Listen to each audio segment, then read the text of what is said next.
बिस्मिल्लाहिर्रहमानिर्रहीम। अस्सलाम वालेकुम। बेटा आज हम टॉपिक डिस्कस करेंगे नर्स्ट हीट थ्योरम। बड़ा इंपॉर्टेंट टॉपिक है, छोटा सा टॉपिक है, 3-4 मिनट का टॉपिक है। वैसे ही आप खुद भी कर सकते थे, लेकिन मैंने फिर भी इसको जो है वो मैंने कहा कि ब्रीफ कर दूं थोड़ा सा।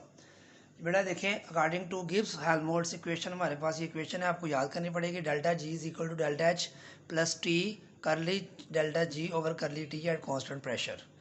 तो इसमें जो है हमारे पास डेल्टा जी माइनस ये डेल्टा जी एच जो है उससे जाके माइनस हो गया, बाकी सारी इक्वेशन वैसे ही है।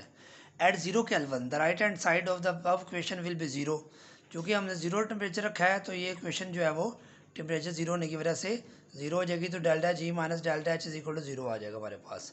इसका मतलब है डेल्टा एच इधर ले जाएँ तो delta G is equal to delta H आ जाएगा। लेकिन उसके लिए शर्त क्या है, when T approaches to zero, limit T approaches to zero delta G is equal to limit T approaches to zero delta H के। यानी कि जब आप एब्सोल्यूट जीरो पे होते हैं, प्रोसेस को स्टडी करते हैं, तो उसमें चेंज इन फ्री एनर्जी बराबर होती है चेंज इन एंथैल्पी के। अब नस्ट क्या था, नस्ट ने found experimentally that the quantity curly delta G over curly T at constant pressure decreases with the decrease of temperature. जब यूं यूं आप टेम्परेचर कम करते जाते हैं, ये फैक्टर जो है वो कम होता जाता है and becomes equal to zero at absolute zero. जब आप एब्सोल्यूट ज़ीरो पे पहुंचते हैं तो ये फैक्टर सारा क्या हो जाता है, ज़ीरो हो जाता है। This statement is called Nernst heat theorem. तो नर्स्ट हीट थ्योरम क्या है, अगर उसकी स्टेटमेंट पूछा जाए आपसे या तो क्या होगा कि this factor becomes decreases with the decrease of temperature and becomes equal to zero at absolute zero. Simple सी क्वेश्चन है।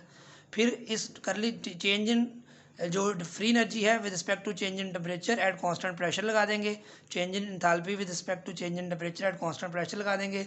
Limit T approaches zero, limit T approach, यही चीज़ दोबारा है, बस उसमें चेंज डिफरेंशिएट स्मॉल पोर्शन की हम बात कर रहे हैं, फॉर स्मॉल जो है वो चेंज।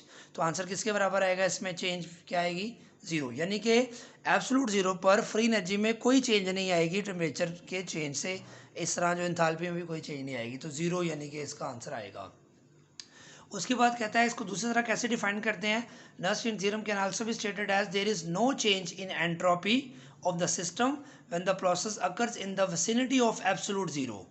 कहता है कि जब आप एब्सोल्यूट ज़ीरो के करीब या उसके पास जाकर आप कोई प्रोसेस स्टडी करते हैं तो उसमें एंट्रोपी में भी कोई चेंज नहीं आएगा। इसको कैसे हम साबित कर सकते हैं, कहता है delta G is equal to V D P minus S D T. ये मैंने इंट्रोडक्शन में जो लेक्चर पढ़ाए थे मैक्सवेल्स रिलेशनशिप, वहाँ भी हमने ये क्वेश्चन फाइंड की थी।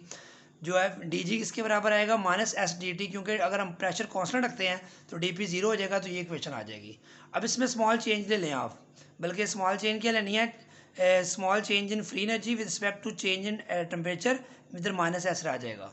अब इसमें भी डेल्टा लगा दें, इधर भी, तो जी के साथ भी डेल्टा लगा दें, तो ये हमारे पास क्वेश्चन आ जाएगी simple. At zero kelvin left hand side is zero, left hand side इस क्वेश्चन की ये ज़ीरो हो जाती है जीरो केल्विन पे, तो डेल्टा किसके बराबर आएगा, ज़ीरो के।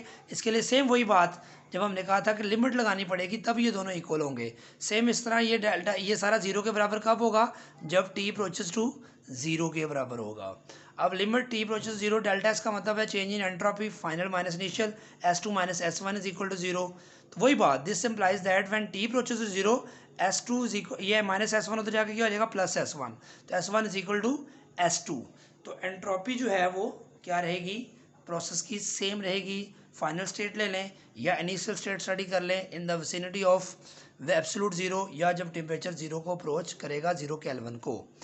इसकी एप्लीकेशन में देखें, molar heat capacity at constant pressure for the process occurring in the vicinity of absolute zero. ये फिर दोबारा डेफिनेशन आ गई है molar heat capacity at constant pressure की।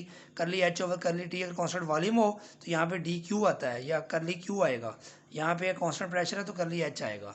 फिर इसमें डेल्टा लगा दें, इधर भी डेल्टा लगा दें, तो इसमें डेल्टा आ गया।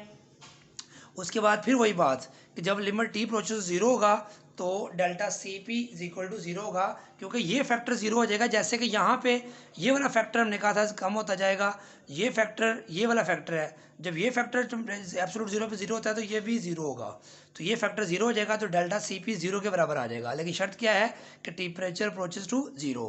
फिर वही बात, चेंज का मतलब होता है C P two minus C P one, यानी कि final minus final value of constant heat capacity at constant pressure minus initial value of molar heat capacity at constant pressure is equal to zero. फिर वही बात, ये उधर जाके minus वाला plus हो जाएगा, तो limit T approaches to zero जब होगा तो मोलर हीट कैपेसिटी भी दोनों कंडीशंस पे बेटा सेम होगी। कोई भी प्रोसेस का आप जो है वो स्टडी